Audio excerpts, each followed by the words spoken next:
함께 나눌 말씀은 우리 신약성경 에베소서 4장 13절에서부터 16절까지의 말씀인데요. 저와 여러분이 서로 한 절씩 교독하시면 좋겠습니다. 에베소서 4장 13절 제가 먼저 읽겠습니다. 우리는 모두 하나님의 아들을 믿는 것과 아는 지식에 하나가 돼 온전한 사람을 이루어 그리스도께서 충만하신 정도에까지 도달해야 합니다. 우리는 더 이상 사람들의 속임수, 곧 거짓된 간계로 인한 술책에 넘어가 온갖 교훈의 풍조에 떠밀리고 휩쓸리는 어린아이가 되지 말고 사랑 가운데 진리를 말하며 범사의 머리 되시는 그리스도에게까지 자라나야 합니다. 그리스도로부터 온 몸이 각 마디를 통해 함께 연결되고 결합됩니다. 각 지체가 맡은 분량대로 기능하는 가운데 그 몸을 자라게 하며 사랑 가운데 스스로를 세워갑니다. 16절 말씀까지 함께 나누었습니다.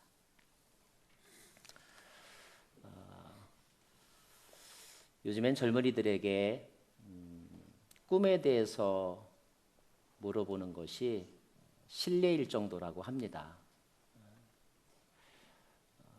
매우 난처해하고 또 대답하기를 힘들어한다는 거예요. 왜냐하면 꿈이 없기 때문에. 사실은 무엇을 꿈꿔야 하는지 모르기 때문입니다. 또 하나의 이유는 꿈이 있긴 있었는데 또 나름대로 그 꿈을 이루기 위해서 도전하고 노력했는데 그것들이 이렇게 자꾸 좌절을 겪다 보니까 이제는 꿈이라는 단어 자체에 대하여서 생각하기조차 싫고 또 속으로는 그런 것들을 가지고 있다 할지라도 또다시 실패한 모습들을 보여주기 싫어서 꿈을 이야기하려 하지 않는다는 거예요. 아마 여러분이 인터넷을 통하여서 이른바 3포 세대라는 말도 들어보셨을 것 같고 또 더 나아가서 요즘에는 N포 세대다 이런 말도 들어보셨을 것입니다. 남의 집 자녀의 이야기가 아닙니다. 우리 자녀들의 직면한 삶의 문제이기도 합니다. 성인 세대로서 기성세대로서 그런 젊은이들의 그 안타까운 모습들을 바라볼 때 마음이 참 무겁습니다. 더불어서 내 사랑하는 딸을, 내 사랑하는 아들을 그런 청년에게 시집 보낼 수 있을까? 결혼시킬 수 있을까? 이런 생각도 우리가 가질 수 있겠죠? 그런데 그렇게 염려의 대상이 되고 또 스스로도 뭘 해야 될지 모르는 또 하나의 그룹이 있더라고요. 물론 이민사회 이야기는 아니지만 한국의 여론조사기관 가운데 한국갤럽이라고 하는 조사기관이 있습니다. 이 단체가 이렇게 정기적으로 한국 사람들의 어떤 종교적인 성향이나 현황에 대해서 이렇게 조사해서 발표를 내곤 하는데 예를 들어서 1984년도에는 한국의 경우에 이른바 종교를 믿는다라고 하는 사람이 44%였다가 2004년에는 54%였다는 거예요.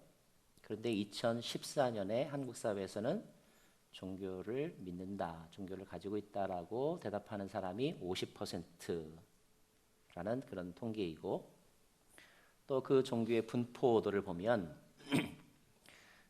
22%가 제일 많은 포션인데 불교이고 21%가 개신교이고 그리고 7%가 천주교였다는 것입니다.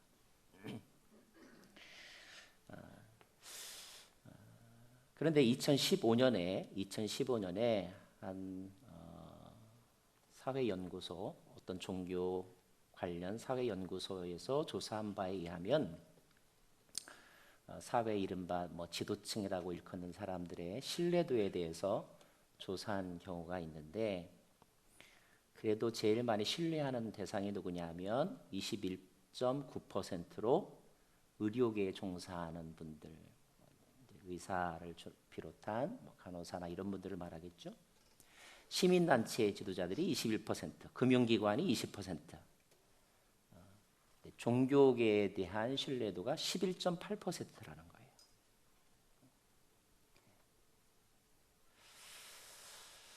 종교계의 여러 이른바 성직자들에 대하여서도 이런 질문을 던졌는데,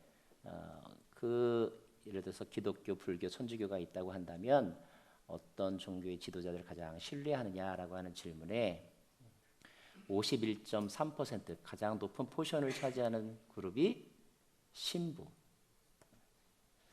38.7%를 차지하는 비율이 승려, 그리고 여러분들이 사랑하는 목회자, 목사들에 대한 신뢰도는 17%로 꼴찌더라는 것입니다.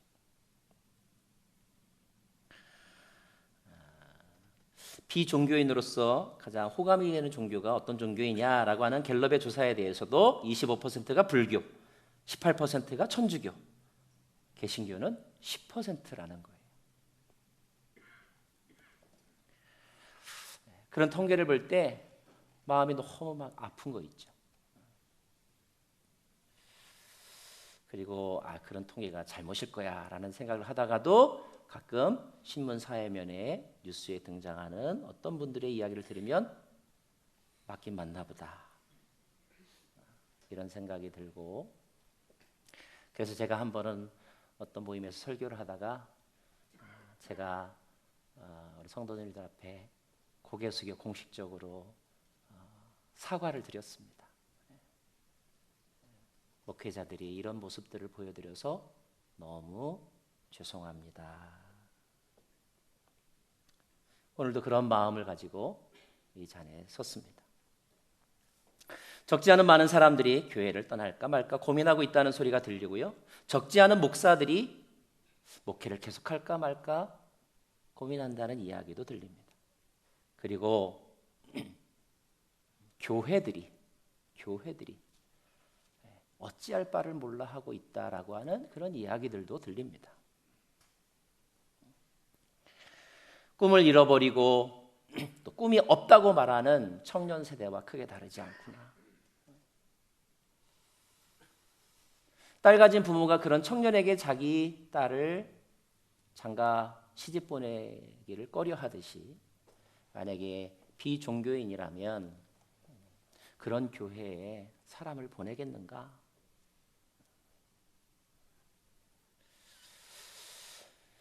우리가 잘 아는 바처럼 꿈이 있는 사람은 참 아름답습니다. 꿈을 위해 도전하는 사람도 아름답습니다. 그 꿈을 이룬 사람은 그 자신뿐만 아니라 다른 사람까지도 행복하게 하지요. 오늘 저는 이 어둡고 무거운 통계들을 인용하면서 그럼에도 불구하고 청년이라면 가져야 될 그것, 교회라면 잊어버리지 말아야 될 그것에 대해서 이 시간 함께 나누었으면 좋겠습니다. 에베소 성도들에게 사도 바울을 통하여 주신 오늘 말씀의 핵심 내용은 하나님의 꿈, 교회에 관한 이야기입니다.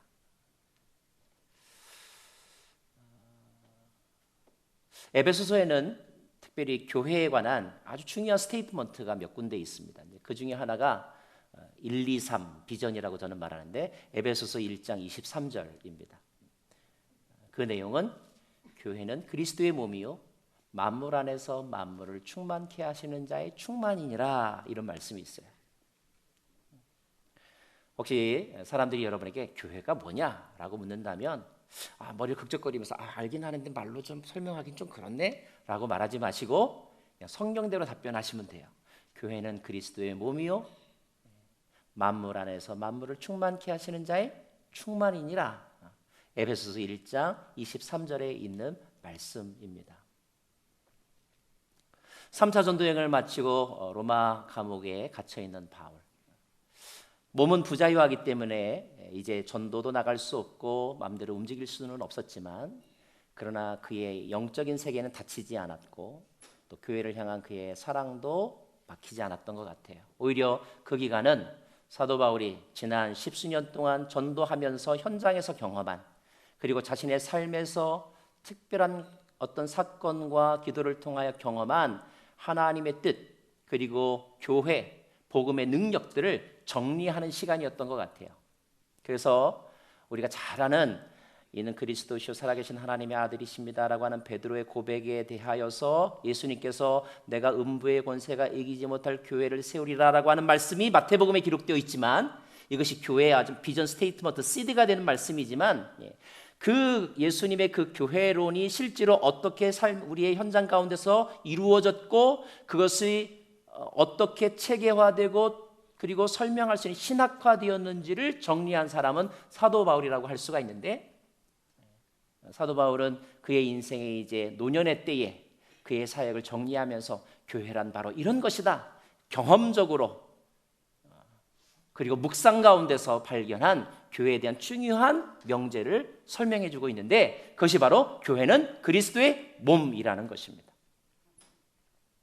그리고 에베소를 통해서 계속하여서 그 교회는 어떠해야 되는지를 이제 설명해 주고 있는데, 오늘 말씀은 특별히 그 교회가 가져야 될, 잊어버리지 말아야 될 꿈에 관한 것입니다. 교회는 어떤 꿈을 가지고 있어야 되느냐? 한 가지 우리가 말씀을 더 정확하게 이해하기 위해서 짚고 넘어가야 될 것은, 우리가 보통 교회라고 말하면 우리 교회, 우리는 보통 교회와 나를 이렇게 분리해서 생각하는 경우가 많아요. 나는 교회 한 구성원이지. 그러나 성경적인 의미대로 다시 재진술한다면 교회는 건물이 아니라 사람이고요, 그 사람은 바로 예수를 주로 고백하는 나이기 때문에 교회에 대한 꿈은 달리 말하면 뭐라고 말할 수도 있냐면 나에게 주신 꿈이라고도 말할 수 있는 것입니다. 그래서 오늘 말씀의 제목을 교회의 꿈이라고도 붙일 수가 있겠지만, 그러나 좀 더 우리 자신에게 적용하는 의미에서 하나님이 내게 주신 꿈, 이렇게 여러분이 기억했으면 좋겠어요. 자, 잊어버리지 말아야 될 교회로서의 나에게 주신 하나님의 꿈은 무엇인가? 우리 13절 말씀을 같이 읽어보겠습니다. 13절 시작. 우리는 모두 하나님의 아들을 믿는 것과 아는 지식에 하나가 돼 온전한 사람을 이루어 그리스도께서 충만하신 정도에까지 도달해야 합니다. 여러분, 교회의 꿈은 무엇이 할까요? 교회의 꿈은 예배? 교회의 꿈은 선교? 교회의 꿈은 차세대를 양육하는 것? 다 맞을 수 있겠지만, 그러나 저는 오늘 말씀 속에서 우리가 기억해야 될 다른 단어를 말한다면 그것은 바로 온전함입니다. 온전함. 교회가 가져야 될 꿈은 온전한 예배, 온전한 선교, 온전한 양육, 온전한 봉사를 하는 것이어야 한다는 거예요. 온전함이란 단어, 여러분 기억하십시오. 영어 성경은 이 온전함을 perfect란 단어를 썼습니다. 온전함을 국어사전에 찾아보면 모자람이나 흠이 없는 상태, 잘못된 것이 없이 바르거나 완벽한 상태, 이렇게 풀이하고 있어요. 그러면 우리는 그런 질문을 하게 되죠. 이 세상 가운데 온전한 것이 있을까? 또는 온전한 또는 완전한 같은 의미로 쓸 수가 있는데, 우리가 이 단어를 갖다 붙여도 전혀 갈등이 없는 대상은 유일하신 딱 한 분입니다. 하나님이죠. 하나님은 완전하시다. 완전하신 나의 주. 이렇게 하나님과 완전함, 온전함을 연결하면 아무런 갈등이 없습니다. 고민이 없어요. 그러나 이 온전함이나 완전함이라는 단어를 사람에게 붙이면 조금 우리 안에 고민이 생깁니다. 사실 우리가 성경을 읽으면서 아브라함은 당대에, 노아는 당대에 완전한 자라, 욥은 의인이었더라, 이런 말을 읽을 때 한 번 더 설명이 필요하죠. 여기서의 의롭다라고 하는 말은 하나님과 같은 그런 절대적인 완전함을 말하는 것이 아니라 상대적으로 책망받을 만한 일이 없다는 그런 뜻입니다라고 부연 설명을 해야만 끄덕이지요. 맞아요. 이 온전함이라는 말은 사람에게 붙이기에는 그 사람이 그럴 만한 능력이나 조건을 갖추지 못한 경우가 많기 때문에 사람에겐 참 어색한 단어이기도 합니다. 자, 그럼에도 불구하고 오늘 말씀을 분명히 보면 뭐라고 기록되어 있냐면 너희가 온전한 사람을 이루어 그리스도께서 충만하신 정도에까지 도달해야 된다라고 그렇게 설명하고 있습니다. 원어적인 연결 어구를 살펴보면 여기서 이 온전한 사람이라고 하는 말은 그 다음에 나와 있는 그리스도의 창성한 분량에 이른 사람과 거의 동의어라고 볼 수가 있어요. 이것이 우리가 가져야 될 우리에게 주신 하나님의 꿈이라는 것입니다. 이게 도대체 가능할까? 감사하게도 오늘 말씀을 보면 그 온전함의 의미를 좀 이 구절에서 보충해주고 있는데 그것은 마치 온전함의 시작과 같은 것입니다. 자, 다시 한번 말씀 보면 우리는 모두 하나님의 아들을 믿는 것과 아는 지식의 하나가 돼 온전한 사람을 이루라 이렇게 되어 있어요. 자, 이 온전함의 의미를 그 앞에 있는 말씀으로 조금 더 이렇게 제한적으로 이렇게 우리에게 가르쳐주고 있는데 그 내용은 하나님의 아들을 믿는 것과 아는 지식의 하나가 되는 것을 먼저 이루어라 이런 뜻입니다. 아는 것과 믿는 것이 하나가 된다는 뜻은 무엇일까? 또 아는 것과 믿는 것이 다르다는 것은 어떤 의미일까? 벌써 한 10수년 전의 일인데요. 한국에서 사역할 때 어떤 교회에 이제 세미나 좀 이렇게 강의를 하러 가기로 약속이 되어 있었습니다. 그래서 이제 정해진 약속 시간에 맞춰서 가기 위해서 갔는데 제가 출발이 조금 늦은 탓도 있었지만 도로교통 상황이 또 이렇게 예상과는 달라가지고 거의 강의를 시작하기 10분 전쯤 돼서야 이제 그 근처에 도착하게 되었어요. 상식이 있는 강사라면 30분 전에 먼저 와가지고 간단하게 티타임도 가지면서 분위기를 익히고 가기를 했었어야 되는데 미처 이제 그러지 못했습니다. 마음이 좀 초조했겠죠. 그런데 저를 더 초조하게 만들었던 것은 제가 가기로 한 그 교회 근처라는 것까지는 알겠는데 약간 큰 길에서 들어가서 주택가 어디에 있었는데 거기서부터 정확한 교회 위치를 찾을 수가 없었던 거예요. 지금처럼 내비게이션이 이렇게 발달했던 때가 아니었기 때문에 대충 이렇게 설명을 듣고 갔어야만 했었거든요.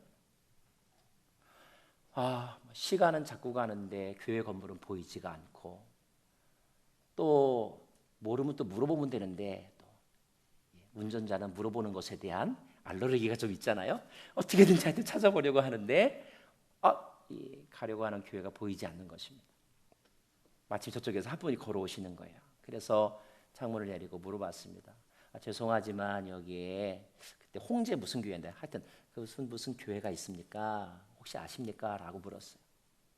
그랬더니 이분이 너무나 친절하게 그 교회 제가 알죠? 그러면서 그 교회 위치를 가르쳐 주시는데 얼마나 큰 도움이 되었는지 몰라요. 하마터면 너무 친절하게 그리고 자세하게 가르쳐 주셔서 혹시 그 교회 다니세요? 라고 물어볼 정도였어요. 그래서 그분이 가르쳐준 대로 아래쪽으로 몇 미터를 가서 좌측으로 몇 미터를 갔더니 정말 교회가 딱 있더라고요. 얼마나 감사한지. 근데 웬걸요. 그 교회는 제가 가려던 홍제교회가 아니라 홍제감리교회였어요.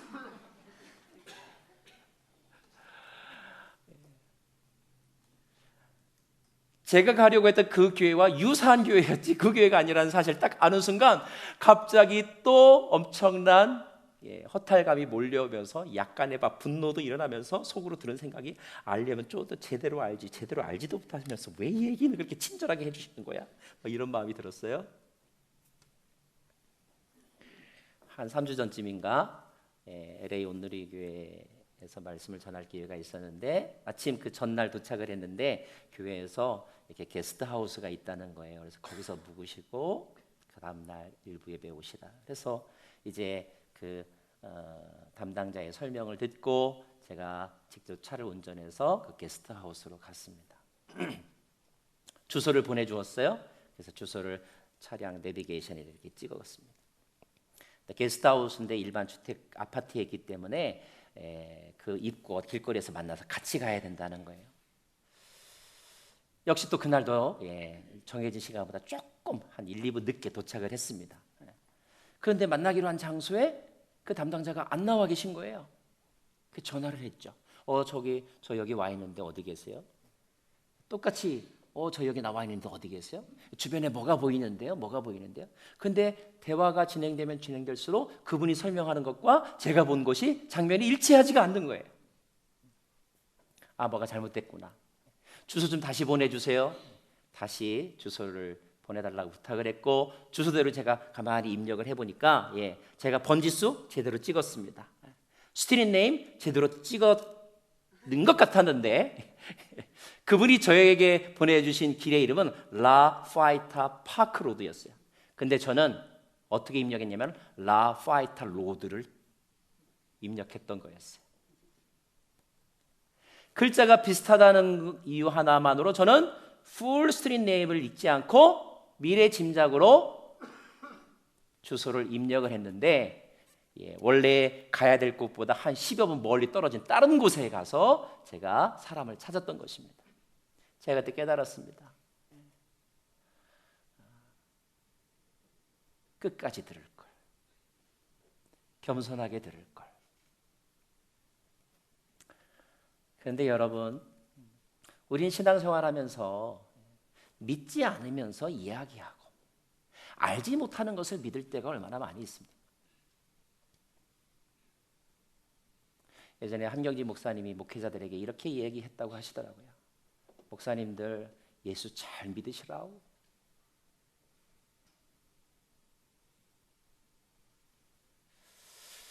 오늘 말씀은 우리의 온전함의 시작이 하나님의 아들을 믿는 것과 하나님의 아들을 아는 지식이 하나가 되어야 한다, 일치되어야 한다라고 말씀하고 있습니다. 차라리 모르면 이야기하지 말아야 되는데 모르면서도 아는 척하고 우리의 간증이나 우리의 어떤 나눔이 교리적인 신앙에만 머무르지 경험적 신앙에까지 이르지 못하는 우리의 믿음과 영적 지식의 불일치. 또 성경에서 말하는 안다라고 하는 말은 단지 지식적으로만 아는 것이 아니라 경험적으로 아는 것을 의미하는 것이잖아요. 정말 우리가 많이 사랑을 이야기하지만 사랑을 정말 경험하고 뼈저린 어떤 눈물과 고통을 겪으면서 사랑을 말하는 사람, 봉사를 말하는 사람, 하나님의 아들 되심을 말하는 사람 얼마나 있느냐 하는 것입니다.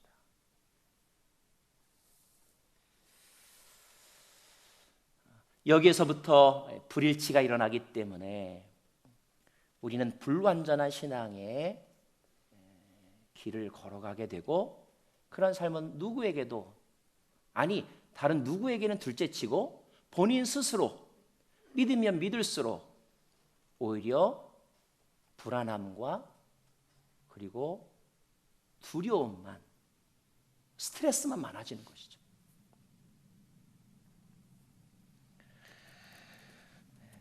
온전함은 아는 것과 믿는 것이 하나를 이루는 것에서 시작한다라고 오늘 말씀 가르쳐주고 있습니다.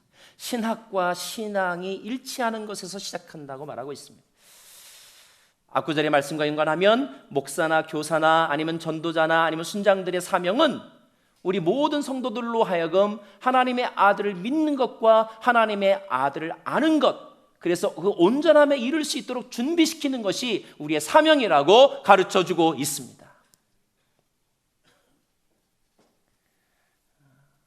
사랑하는 여러분, 정말 우리가 하나님을 제대로 믿기를 원하고 그리고 하나님을 바로 알기 원합니다. 그래야 소망이 있는 것입니다. 자, 그런 온전함의 단계이기도 하고 또 하나의 꿈이기도 한데, 자, 그러기 위해서 우리는 어떻게 해야 하는가? 우리 14절 말씀, 그 다음 또 하나의 비전을 우리가 함께 살펴보기로 원합니다. 14절 시작. 우리는 더 이상 사람들의 속임수 곧 거짓된 관계로 인한 술책에 넘어가 온갖 교인의 풍조에 떠밀리고 휩쓸리는 어린아이가 되지 말고 라고 되어 있습니다.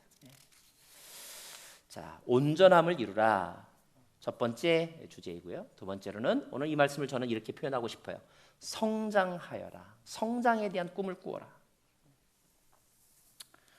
자, 여기 어린아이라고 하는 말이 나옵니다. 요즘 우리가 큐티 묵상하는 예수님이 인용하신 어린아이와는 좀 다른 뉘앙스로 쓰인 거예요. 다른 이미지로 쓰였습니다. 예수님 말씀하신 인용하신 어린아이는 낮은 자, 겸손한 자, 천국의 주인이 되는 자로서의 어린아이고, 여기서의 어린아이는 미련한 자, 말썽꾸러기, 좌우를 분별하지 못하는 자, 이런 뜻입니다. 특별히 여러 가지 특징이 어린아이에게 있지만 저는 어리다라고 하는 말의 뜻은 분별력이 없다라는 뜻으로 이렇게 풀이하고 싶습니다. 아이가 태어나서 성장하는 과정 중에 이른바 발달 단계가라는 게 있죠. 똥오줌을 가려야 될 단계가 있고, 서서 걸어야 될 단계가 있고, 그리고 10대 때 해야 될 단계가 있습니다. 그런데 어린아이를 버리지 못한다, 어린아이의 수준을 넘어서지 못한다고 하는 것은 물리적인 많이는 많이 되었지만 분별하지 못하여서 이것이 몸에 좋은지 해로운지 분별하지 못하고 배고프면 무조건 입에다 집어넣기만 하는, 분별력이 없어서 화장실을 가야 될 때와 그리고 화장을 해야 될 때를 구별하지 못하고 아무데나 싸질러 대는 것. 여러 가지 인터넷에 많은 정보와 그리고 뉴스들이 있지만 많이 아는 것이 중요한 것이 아니라 그 중에서 나에게 필요한 것이 무엇이고 진실한 보도가 무엇인지를 분별할 줄 아는 능력이 없는 것. 누가 봐도 말도 안 되는 허무맹랑한 소리인데, 그러나 그 목소리가 달콤하다는 이유로, 그 말을 전해준 사람이 잘생겼다는 이유로, 아니면 시간이 얼마 남지 않았다는 이유로 막 조바심에 휩싸여서 마치 지금 당장 그걸 하면 안 되는 양 서둘러서 뭔가를 그르치는 것, 이것이 전부 다 어린아이와 같은 모습이라는 것입니다. 영적으로도 마찬가지죠. 요즘에 신자들은 다 나름대로 이렇게 담임 목사님을 여러 분 두고 계시더라고요. 주일날 예배 가서 만나는 담임 목사님도 계시지만 인터넷에 담임 목사님도 계시더라고요. 너무 좋은 일입니다. 너무나 귀한 말씀들이 인터넷에 올라 있고 또 아주 귀한 말씀들을 또 우리가 들을 수 있으니까요. 그러나 혹 어떤 인터넷의 강의나 설교 중에는 전혀 건강하지도 못하고 또 성경을 제대로 해석해주지 못하는, 그리고 잘못된 종말론에 빠져들게 만드는, 잘못된 신학에 빠져들게 만드는 그런 강의나 그런 영상이나 그런 또 설교들도 적지 않이 있거든요. 어린아이와 같은 사람은 그것을 분별할 줄 아는 능력이 없고, 그 한 번 어디서 들은 걸 가지고 또 많이 아는 양 와가지고 교회 와서 막 이야기하고 사람들 막 데리고 가고 막 퍼다 날르고.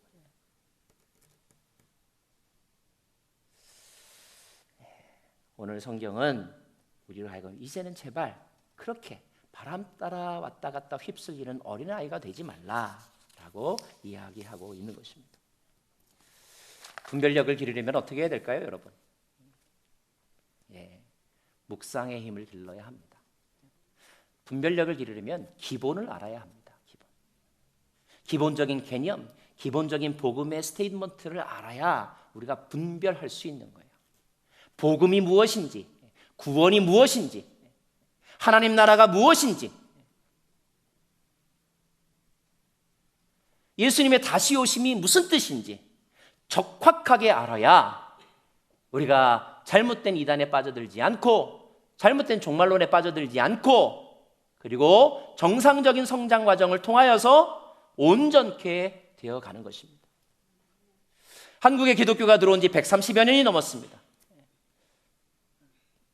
온누리교회가 이 얼바인에 세워진 지 13년, 12년이 지났습니다. 물리적인 나이는 물론 아직 어리지만 그러나 우리의 신앙은, 중요한 것은 지속적으로 성장해야 된다는 거예요. 걸어야 될 때 똥오줌을 못 가린다면, 스스로 생각하고 결정해야 될 때 누군가에게 늘 의존한다면 우리는 그런 사람을 성인 아이라고 말하지 않습니까? 자, 생각의 힘을 기르시고 묵상의 힘을 기르시고 기본기의 힘을 기르시는 저와 여러분 되기를 바랍니다. 자, 그 다음에 또 하나의 우리 꿈이 있는데, 꿈이자 사명인데 15절 말씀을 읽을까요? 15절 시작. 사랑 가운데 진리를 말하며 범사의 머리 되시는 그리스도에게까지 자라나야 합니다.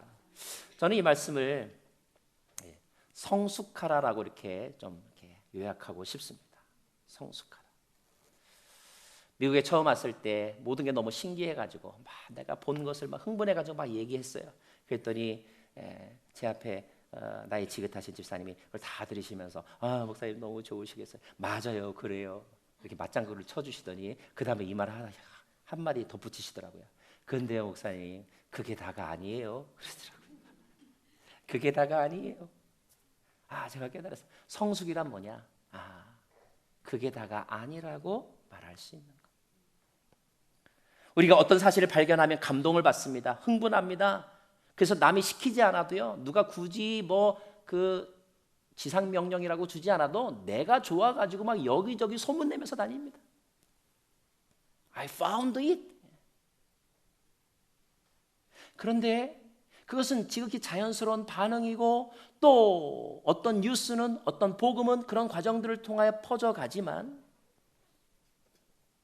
그러나 그 사람이 자기가 경험한 그것이 전부인 줄 알고 그것을 어느 순간부터 절대화하고 그것으로 다른 사람을 정죄하고 판단하고 그 기준에 들지 않는 사람을 배척하고 그 기준으로 모든 사람을 바꾸려고만 한다면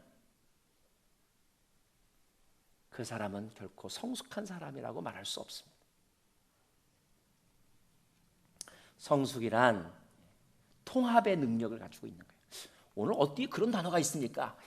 제가 오늘 묵상한 단어는 이것입니다. 사랑 가운데 진리를 말하며 라는 단어가 있어요. 여러분, 사랑 가운데 진리를 말하며. 자, 사랑과 진리, 이건 드라마 제목이 아니고요. 자, 사랑과 진리. 이 사랑과 진리는 마치 은혜와 진리처럼 서로 양립하기 어려운 단어입니다. 우리가 흔히 생각하는 사랑은 무엇입니까? 무조건적이고 무한적인 포용과 수용을 의미합니다. 근데 진리를 한번 깊이 묵상해 보시면 진리는요, 분명한 기준입니다. 원칙입니다. 거기에 맞지 않으면 도려내야 합니다. 그래서 사랑과 진리는 서로 대칭되는 개념이기조차 합니다. 근데 어떤 사람들은 어떤 때는요, 깊이 사랑만 합니다. 그리고 누군가에게는 진리의 잣대만을 들이댑니다. 그러나 사랑이 없는 진리는 거짓이고요, 사랑이 없는 진리는요, 그 진리로 사람을 죽이고요, 진리가 없는 사랑은 위선인 것이죠. 놀랍게도 온전하신 하나님 안에는 사랑과 진리가 함께 있다는 거예요. 이것이 둘이 아니더라는 거예요. 철저하게 공의를 주장하고 올바른 것을 주장하지만, 그러나 사람을 끊임없이 포용할 수 있는, 누구나 포용하지만 그러나 분명한 기준을 무너뜨리지 않는, 단적인 예로 동성애 관계에 대해서도 마찬가지라고 볼 수가 있습니다. 분명한 진리와 사랑의 두 가지가 그 중에 하나의 칼을 휘두르는 것이 아니라 그 두 가지가 함께 어우러지면서 하나님의 나라를 이루어가는 것. 이게 바로 성숙이라는 거예요. 또 오늘 말씀에 보면 그런 말이 나옵니다. 범사의 머리 되시는 그리스도에게까지 자라나야 된다. 어느 부분만 특별히 자라는 것이 아니라 모든 분야에 있어서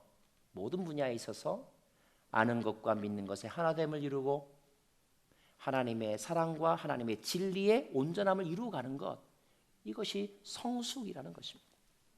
돌이켜보면 한국교회가, 아니 너무 한국교회라고 말하지 마세요. 자, 신앙생활하는 나의 모습을 한번 보십시다. 가만히 보면 우리는요, 알지도 못하는 것을 떠들면서 믿음이라고 이야기하고 다녔어요. 우리는요, 모태신앙, 옛날의 나의 신앙의 수준, 몇십 년 전에 은혜 받았던 그 수준, 그 수준에서 인격적으로나 영적으로 성장하지 못하고 그거 그대로 계속 울고 먹는 그런 신앙의 패턴을 지금도 해오고 있는지도 몰라요. 또 나는 언제부터인가 신앙생활을 하면 할수록 마음이 온유하고 푸근하고 모든 사람들을 다 이해하고 그러면서도 진리로 이끌어가는 것이 아니라 성경 말씀을 많이 암송하면 암송할수록 인색하고 얼굴이 고약하고 마치 잣대 같고 사감 선생님 같은 이미지.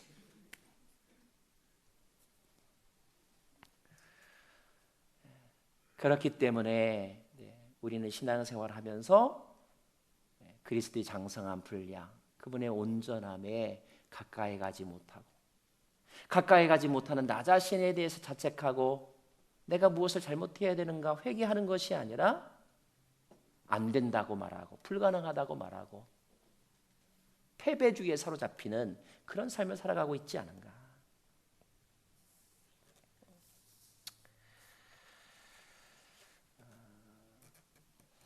물론 분명히 생각해보면 성장하고 성숙하는 일, 온전해지는 것 결코 쉬운 일이 아닙니다.